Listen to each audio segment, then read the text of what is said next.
paso un poquito para que entre esta mujer. Sí.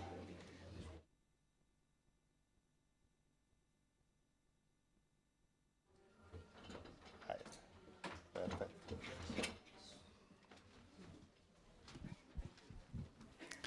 Señoras y señores, queridos amigos, muy buenas tardes.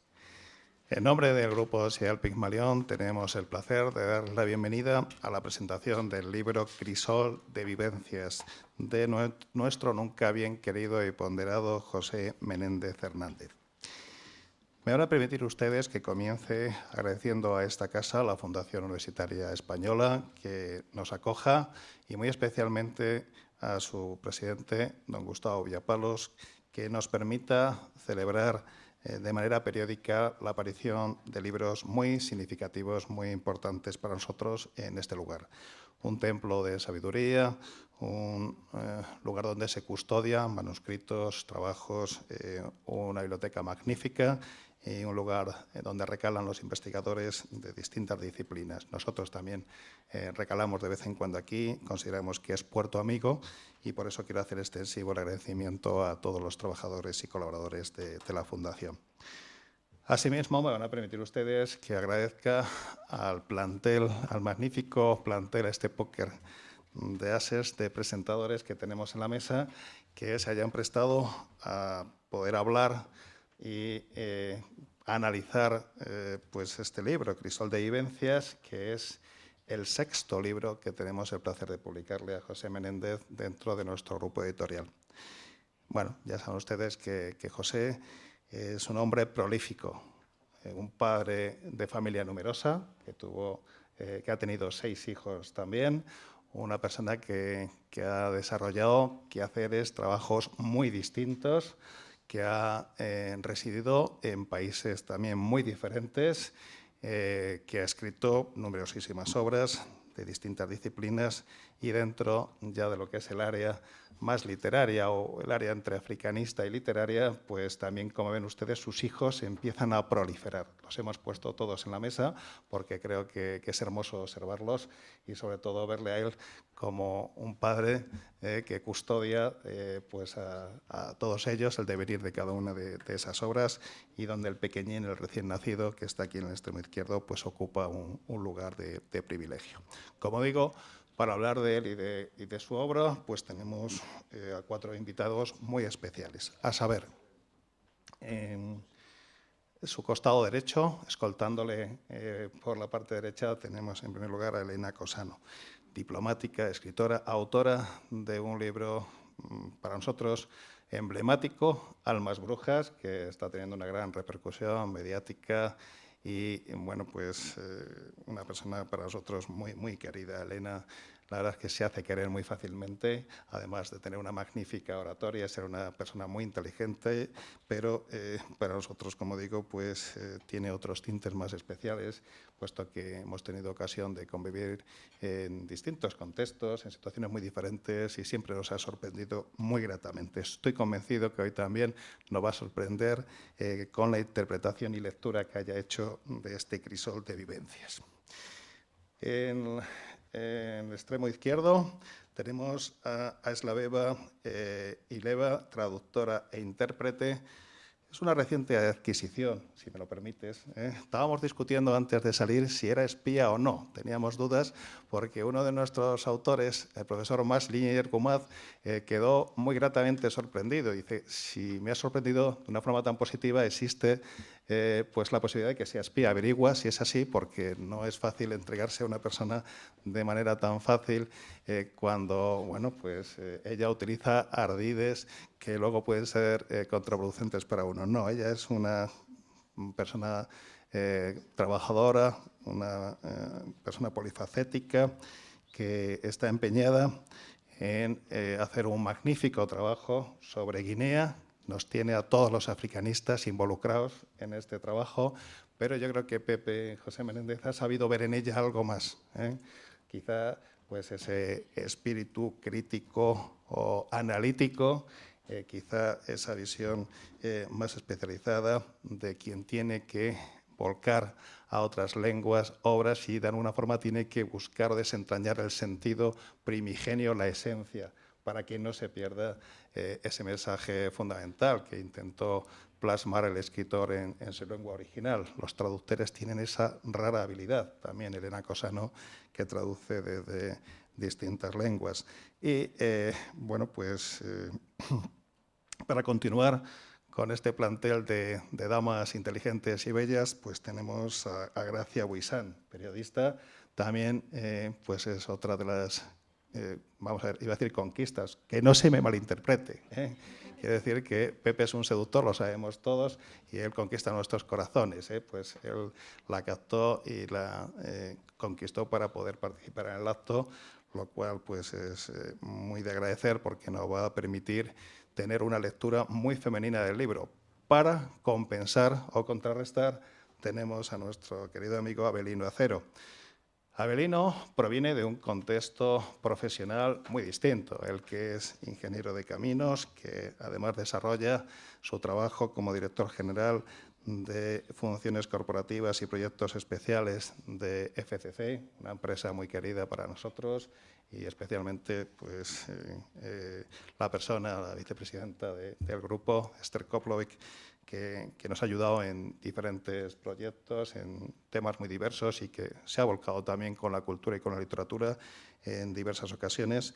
Pues, como digo, él viene de un contexto distinto para pues, hacer un poco de contrapeso, porque si no, me temo que Pepe había elegido a estas magníficas presentadoras para que las loas y alabanzas, además, las dijesen mujeres, que eso halaga mucho, pero en su caso, pues supongo que lo que él quiere es que tengamos también una visión completa de sus textos, porque él escribe para todos y, de alguna forma, pues Avelino y yo somos ahí el contrapunto.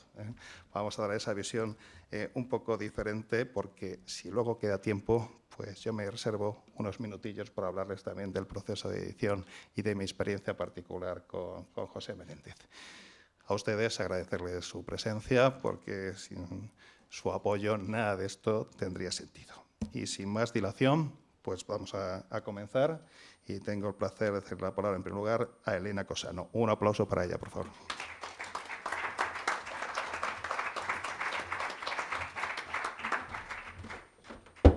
Madre mía. Buenas tardes a todos, queridos amigos. Gracias por estar hoy aquí.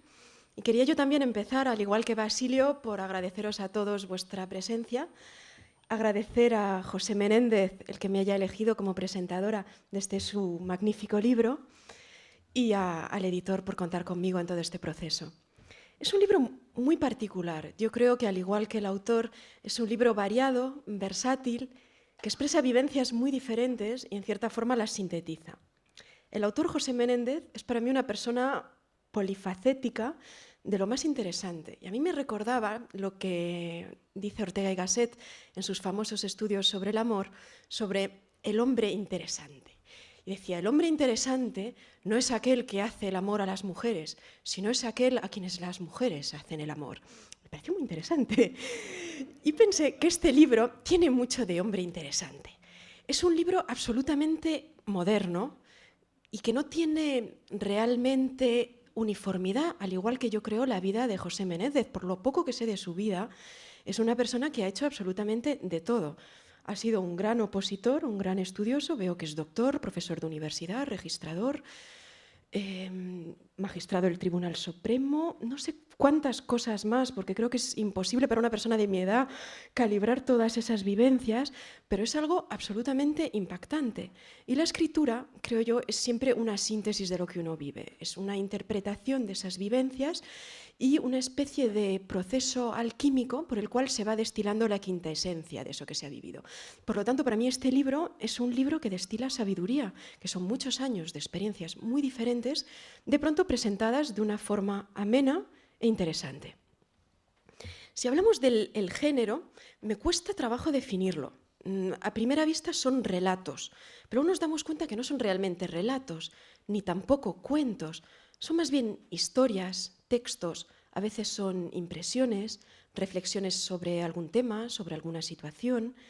A veces parece un diario, parece una persona que está tomando apuntes sobre su vida y nos comenta lo que ha vivido, su reflexión, lo que ha aprendido de esas circunstancias. Es, por lo tanto, difícil de encasillar en lo que respecta a los géneros tradicionales de la literatura. Yo tal vez lo llamaría textos, vivencias o historias personales. Habría que inventar un género nuevo para este tipo de literatura. Pero lo que es impresionante es el estilo, porque es un estilo, como el mismo autor, muy peculiar. Es una síntesis también sorprendente de una gran originalidad, de una gran belleza estética, de una gran minuciosidad y precisión y de algo muy lírico. Algunas frases son de suma elegancia formal y otras, sin embargo, son muy modernas, muy coloquiales. Cuando habla, por ejemplo, de los SMS que intercambian las parejas, es totalmente moderno, coloquial y espontáneo. Y esos contrastes que fluyen perfectamente y que están perfectamente engarzados son para mí una de las peculiaridades de este autor. Los temas son también muy interesantes. Todo destila un cierto lirismo. Se ve que el autor es muy sensible a la belleza de todo tipo. Hay muchas descripciones, por ejemplo, de paisajes, es decir, la belleza de la naturaleza, pero también la belleza de la arquitectura de los edificios. Y yo diría que, sobre todo, la belleza humana. Abundan las mujeres. Abundan las descripciones de los cuerpos humanos atractivos. Abundan las descripciones de los vestidos. Veo que al autor le gustan las personas, las mujeres, generalmente morenas, con ojos chispeantes, sonrisas blancas, que sonríen a través de la mirada. Le gustan las mujeres vitales y las mujeres que tienen curvas, también me he dado cuenta. Y lo que es curioso también es que todo el libro rezuma una especie de atmósfera más que sensual, es que yo diría sexual. Sí, por eso hablé antes de lo de El seductor, que para mí es uno de los temas más importantes. Uno de los temas principales es el enamoramiento. Y el enamoramiento está visto desde un punto de vista que yo considero desde la perspectiva de Stendhal, que es este autor francés decimonónico, que construyó, además de escribir grandes novelas como El rojo y el negro, una teoría de lo que él llamaba la cristalización. La cristalización es el fenómeno que se produce cuando una ramita desnuda, sin nada, sin hojas, se introduce en una mina de sal. Al esperar unos meses se ve que esa ramita, que no tenía absolutamente nada, que era de lo más pobre y sobrio y absolutamente carente de interés, de pronto se había llenado de unos cristalitos que parecen mágicos, de gran belleza. Y Stendhal decía que eso es el enamoramiento, es cubrir a una persona, que en general, por desgracia, es de lo más normalito, de una serie de encantos que hace que nos encaprichemos con ella, que la tengamos en mente a todas horas. Y eso es precisamente lo que describe José Menéndez. O sea, él cubre a los personajes de fantasía. El enamoramiento es un proceso que parece sobre todo mental. A pesar de que la atracción, la pulsión sexual está muy presente como pulsión, digamos, el enamoramiento, por las páginas de este libro, es un fenómeno sobre todo mental. Otro de los temas que me ha interesado muchísimo es el de las oposiciones. Y aquí me temo que tal vez no voy a ser políticamente correcta, porque el tema de las oposiciones yo lo conozco muy bien, yo también he sido opositora, vengo de una familia en que absolutamente todos han opositado, diplomáticos, jueces, también algún magistrado, notarios. Soy un poco de ese clan de personajes perversos que se enganchan a los estudios. Y veo que el sistema de oposición tiene sus luces y sombras, y a mí me ha gustado mucho comprobar la objetividad con la cual lo valora José Menéndez. Es decir, es evidente que hacen falta baremos, que hacen falta para la función pública o para cualquier profesión, hay que poner un cierto nivel, hay que poner un baremo. Pero también es cierto que estas oposiciones adolecen una cierta arbitrariedad y que no siempre valoran lo que tal vez habría que valorar. Me ha gustado mucho la profunda humanidad con la cual describe José Menéndez, por ejemplo, los procesos de selección, las injusticias que cometen personas generalmente con muy buena fe, pero a veces con cierta subjetividad o con ciertos resentimientos, con cierta amargura humana. Si yo he tardado 11 años en aprobar, ¿por qué va a aprobar a la primera? Que suspenda y el año que viene pruebe otra vez. Me ha gustado ver eso. Y luego una cosa que yo considero muy interesante, porque está muy conectada a la escritura, es el hecho de que el sistema de oposiciones, tal y como está previsto en España, tiene un criterio dominante que es el de la memoria. Y esto es típicamente español, porque en otros países hay también oposiciones, porque es difícil acceder a la función pública sin unas pruebas de acceso, pero no valoran la memoria, sino que en vez de la memoria, pues valoran lo que yo diría la inteligencia, es decir, la capacidad crítica, el discernimiento, la capacidad de juzgar. Lo que llaman la cultura no son datos, la cultura es aquello que permanece cuando se ha olvidado todo. ¿Qué pasa en el sistema español? Pues pasa que, estas son las luces y luego diré las sombras. Las luces, personas con una gran memoria, al ser el criterio fundamental y dominante, en la función pública se tiene a personas que generalmente saben todos los artículos maravillosamente y sin cambiarle una coma. Fantástico. No sé si en la era de Internet es realmente lo más importante. Las sombras, estas personas